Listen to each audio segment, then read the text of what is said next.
原来真正的转变发生在无声之中，那不是一个剧烈翻转的瞬间，也不是某天醒来忽然变成另一个人，它更像一场没有观众的内在迁移，静静的，在你尚未察觉之前，已经完成了方向的调整。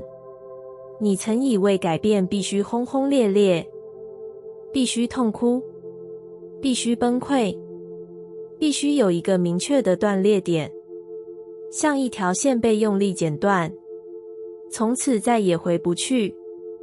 但后来你才明白，真正深层的转变，往往安静的不像一件大事，它不吵不闹，不需要证明，甚至不急着被你理解。有一段时间，你只是觉得累，不是身体的疲惫，而是一种说不出口的耗损。你开始对某些情绪失去反应，对某些人事不再那么用力。你没有宣告放下，却已经不再紧抓。那时的你，可能还以为自己只是撑不住了，以为是退步，以为是逃避，但其实那是你的神经系统在替你做一个更温柔的选择。它正在学习如何停止过度警戒，如何不再把所有事情都当成需要全力以赴的战场。你开始睡得比较深，开始不再反复回想某些对话，开始在夜里不再被同一个问题叫醒。那些曾经盘踞在你脑中的声音慢慢降低音量，不是因为答案出现了，而是因为你不再需要用痛苦来证明自己有在努力。真正的转变，不是你突然变得正向，而是你不再与自己对立，你不再逼迫内心一定要马上想通，不再要求情绪一定要立刻被安抚。你开始允许事情暂时没有结论，也允许自己不急着成为更好的人。你发现，当你不再用力抵抗，很多东西反而自然松动。那些原本卡住的关系，不是被修复，而是被放回它该有的位置。你不再试图抓住，谁留下，谁离开，都不再定义你的价值。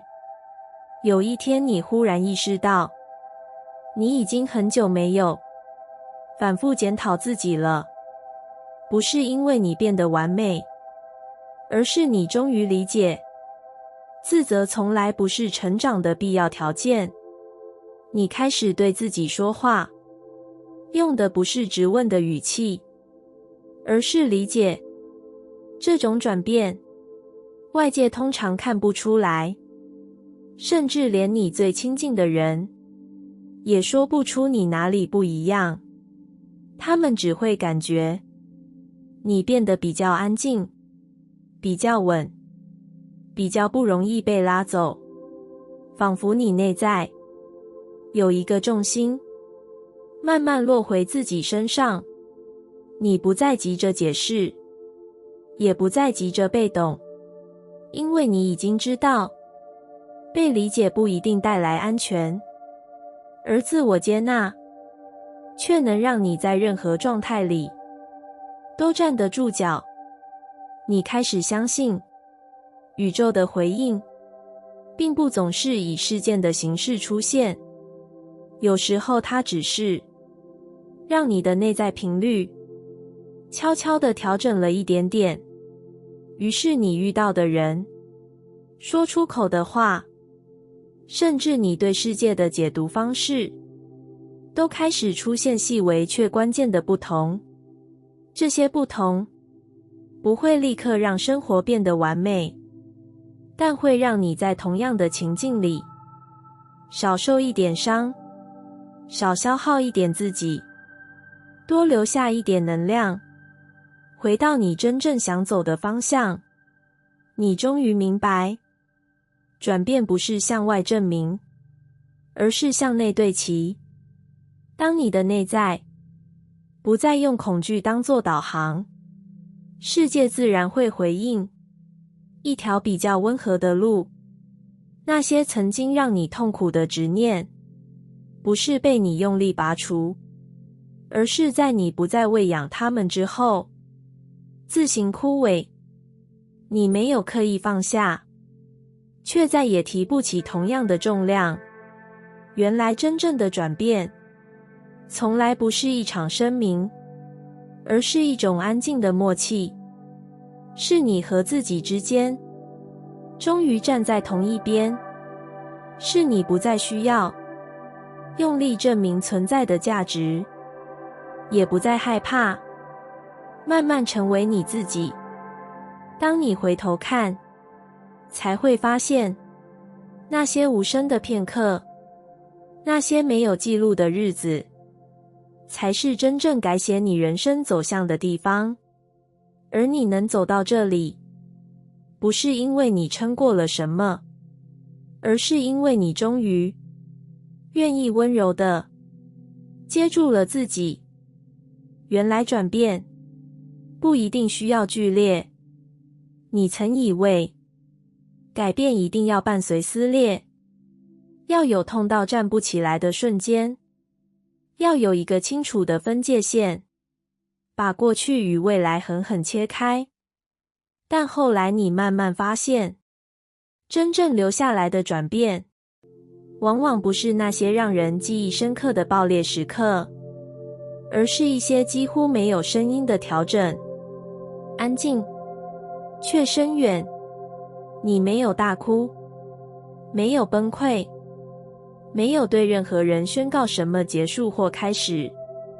你只是某一天醒来，忽然不再那么想证明自己，不再那么急着被看见，也不再那么害怕被误解。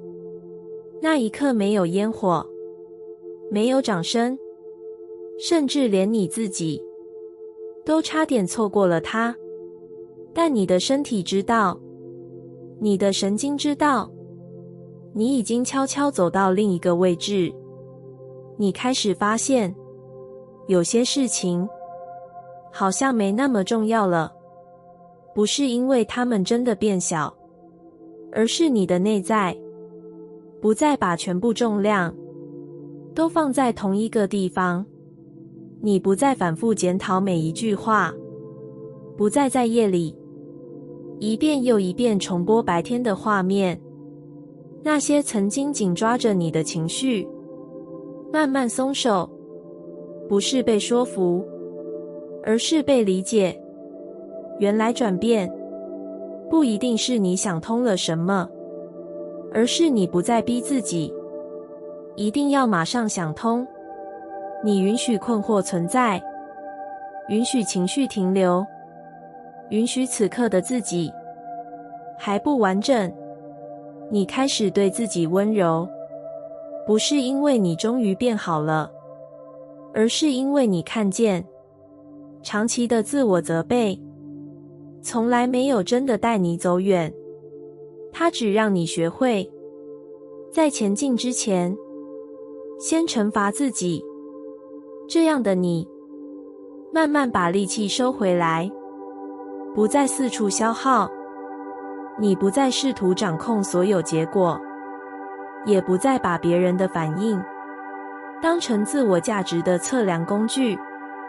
你发现，当你内在放松，外在也开始出现变化，不是因为世界突然善良，而是你终于不再用防备的眼睛看待每一次互动。宇宙的回应有时候真的很安静，它不一定给你一个事件，而是帮你调整了频率。于是你走进同样的生活，却不再被同样的事情刺伤。你仍然会遇到挑战，仍然会感到不安，但你已经不再把这些当成失败的证据。你知道，情绪起伏只是人类经验的一部分，不是你做错了什么。真正的转变是一种不再与自己对抗的状态，你不再用意志力拉扯内心，而是学会听他说话，在他疲惫的时候选择休息，在他害怕的时候选择陪伴。这样的改变，外人很难看见，甚至会误以为你停滞了。但只有你知道，你内在的结构已经重新排列，你站得更稳，却不需要那么用力。你开始相信，慢慢来也是一种力量。温和不是退让，而是成熟。你不再追求剧烈的翻转，因为你已经明白，真正长久的转变从来不靠燃烧自己完成。原来转变不一定需要剧烈，它可以像呼吸一样自然，像潮汐一样缓慢。在你愿意不再伤害自己的那一刻，世界就已经悄悄替你打开了另一条路。当我停止内心争辩，答案浮现了。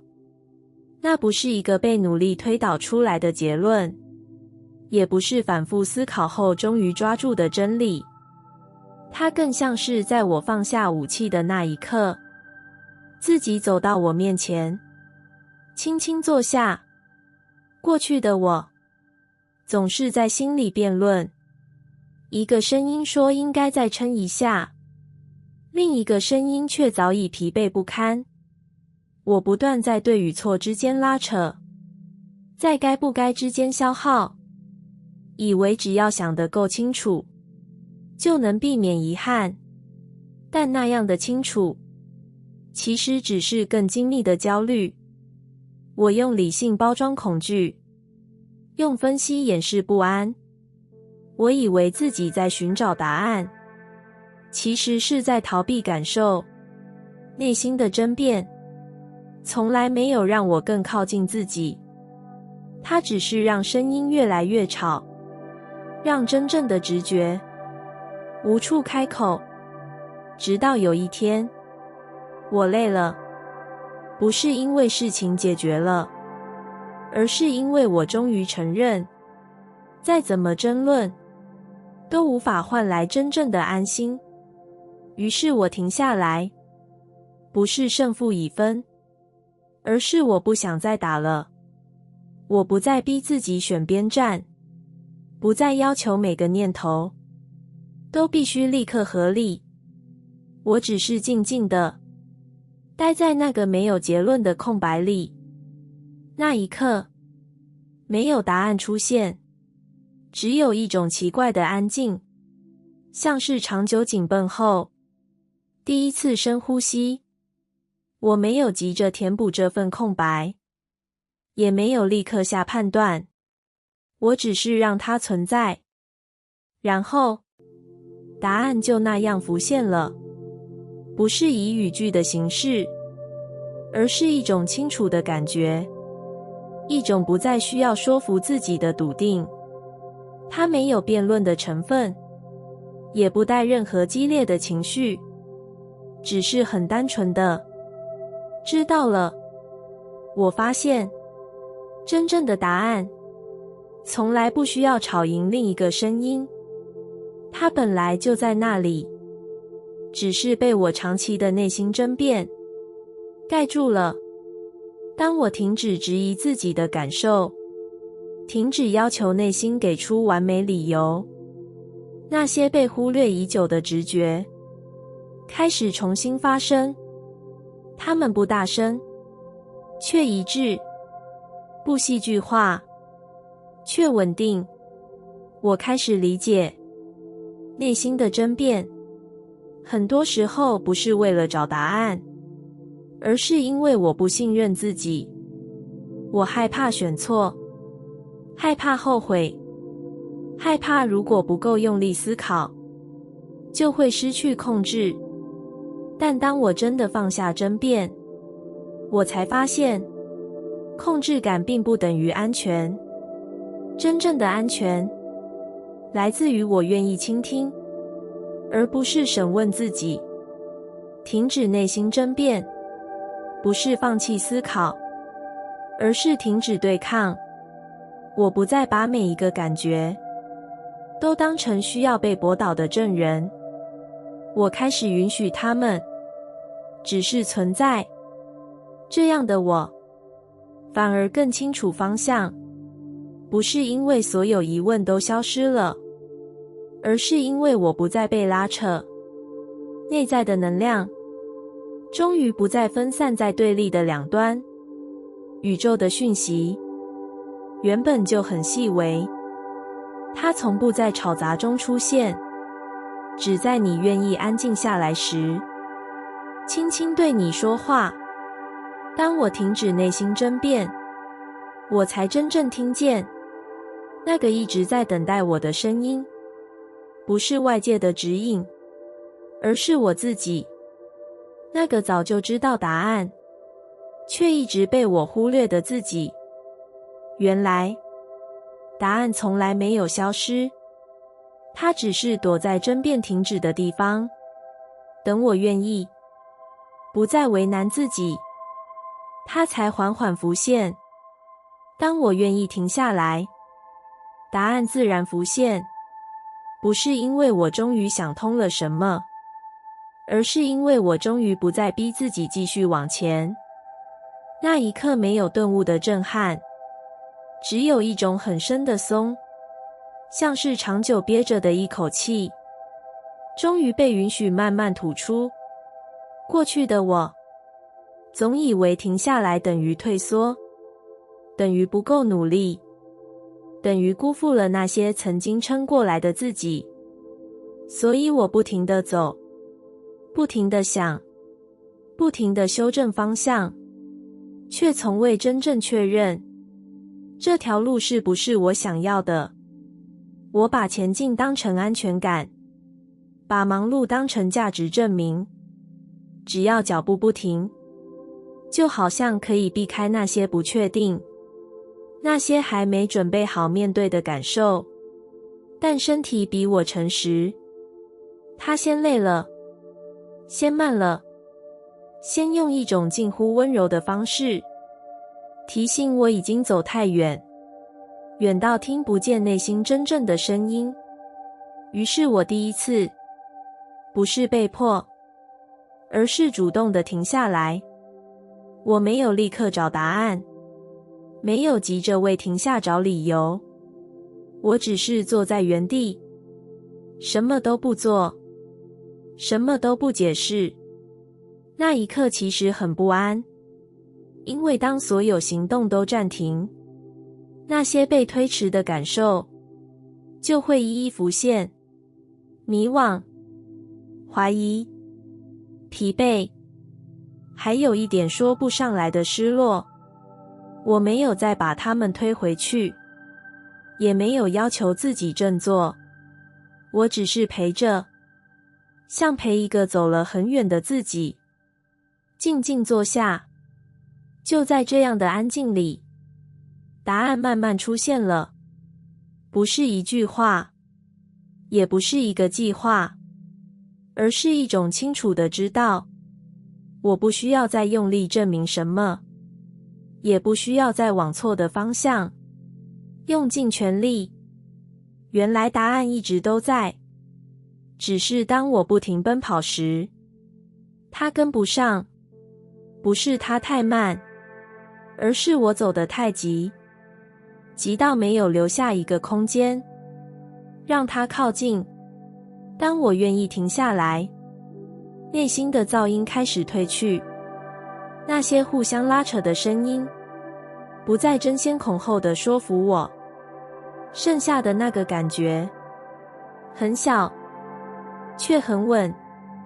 它没有催促，也没有恐吓，只是静静的存在。我开始明白，真正的答案从来不需要追逐，它只需要一个被听见的机会，而停下来，正是我给自己的那份允许。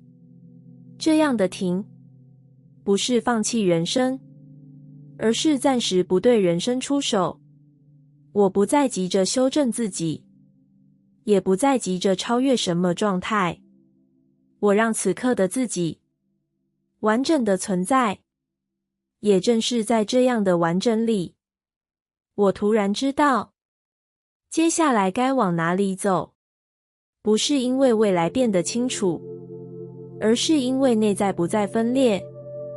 当我不再与自己对抗，方向自然会浮现。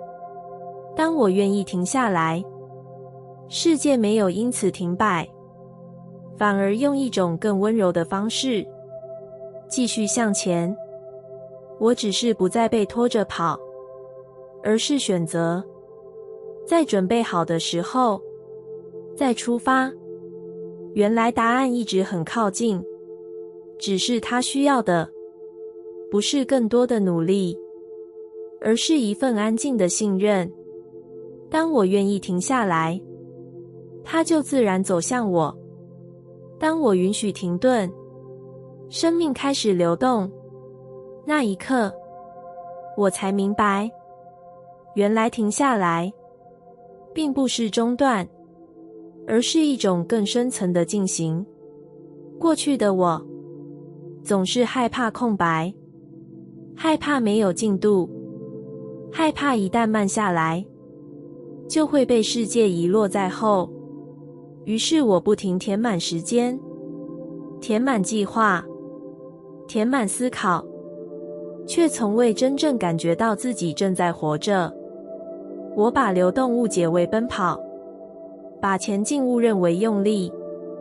我以为只要不停动，生命就会往前，却没发现，真正的停滞其实来自于内在没有空间。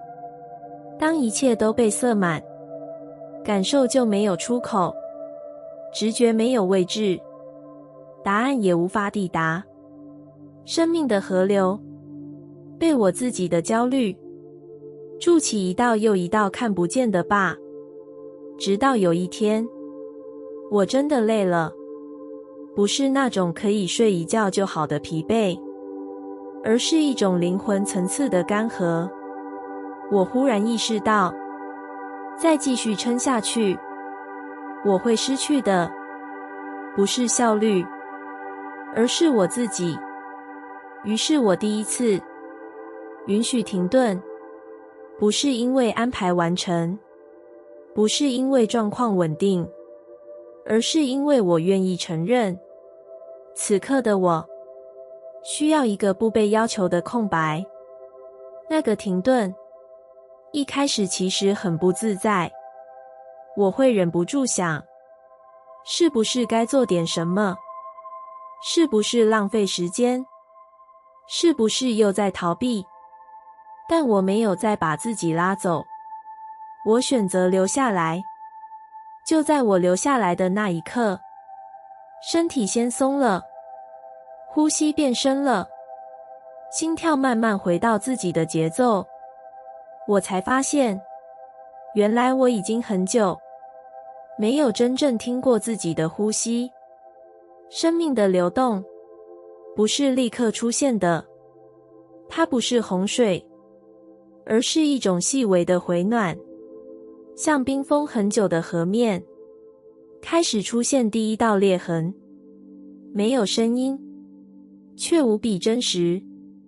我开始重新感觉疲惫，感觉渴望，感觉那些被我压抑很久的情绪一点一点回到身体里。他们没有要我立刻处理，只是希望被承认。当我不再急着推进人生，人生反而开始靠近我。一些想法自然浮现，一些方向慢慢成型，不是因为我想的更多，而是因为我终于没有再阻挡。原来生命本来就会流动，只是它需要缝隙，需要停顿，需要一个不被控制的瞬间，让能量可以转弯，让答案可以转身。我也在那时才明白，停顿不是失去节奏，而是回到节奏，是让外界的速度不再凌驾于内在之上，是让我重新站回自己生命的中心。当我允许停顿，我不再那么害怕未知，因为我知道，就算什么都还没想清楚，生命依然会继续，而且会用一种比我想象中更温柔的方式。流动不是逼出来的，它是被允许的。当我不再紧抓，不再催促，不再对每一个空白感到焦虑，生命自然会找到出口。当我允许停顿，我不再只是活着，而是真的开始与生命一起流动。当我学会等待，答案反而提前出现。那是一种很微妙的经验，不是因为时间突然加快，而是因为我终于不再追赶。当我停止用焦虑推着未来前进，未来反而走向我。过去的我总是急着知道结果，急着确认方向，急着替所有不确定找一个可以立刻安心的解释。我把等待视为空白，把空白误认为危险，所以我不允许自己停留。我以为只要想得够快，做得够多，答案就会早一点出现，却没发现，真正被拖慢的不是事情本身，而是我与直觉之间的距离。等待对我来说，曾经是一种折磨，因为在等待里，我无法控制，也无法证明努力。所有我习惯依赖的手段，在那里都派不上用场。但有一天，我真的走不动了，不是因为世界阻挡，而是因为内在已经发出讯号，再继续逼自己，我会错过更重要的东西。于是我第一次，不是无奈，而是有意识地选择等待。我没有立刻要答案，没有替沉默找理由，我只是告诉自己，现在这样也可以。等待的最初，其实很不安，心里会不断浮现问题。如果错过了怎么办？如果什么都没有发生呢？如果我只是浪费时间？但我没有再急着回应这些声音，我让他们来，也让他们走。我不再把每一个焦虑都当成需要立刻行动的命令。就在这样的等待里，一些东西开始改变，不是外在情境，而是我内在的节奏。当我不再急，感知反而变得敏锐。我开始注意到那些以前被我忽略的细节，一句话，一个感觉，一个突然浮现的念头，它们不再被快速否定，也不再被立刻分析，我只是让它们存在，然后答案就出现了。不是在我催促的时候，而是在我放松的瞬间。它没有敲门，也没有宣告，只是很自然地占据了那个早已为它空出的空间。我才明白，答案从来不是慢，是我太急，急到没有听见，急到不愿意相信。等待本身也是一种前进。当我学会等待，我不再用恐惧填满时间，不再用行动掩饰不安。我开始信任，有些事情不是靠推，而是靠对齐。这样的等待，不是什么都不做，而是停止干扰，停止拉扯，停止在还没准备好的时候，逼自己给出答案。也正因为这样，当答案真的出现，我一眼就认得它，没有怀疑，没有辩论，只有一种很深的确定，像是终于走到自己早就知道的地方。原来答案会提前，不是因为我更聪明，而是因为我终于给了他提早抵达的空间。当我学会等待，生命反而不再让我久候。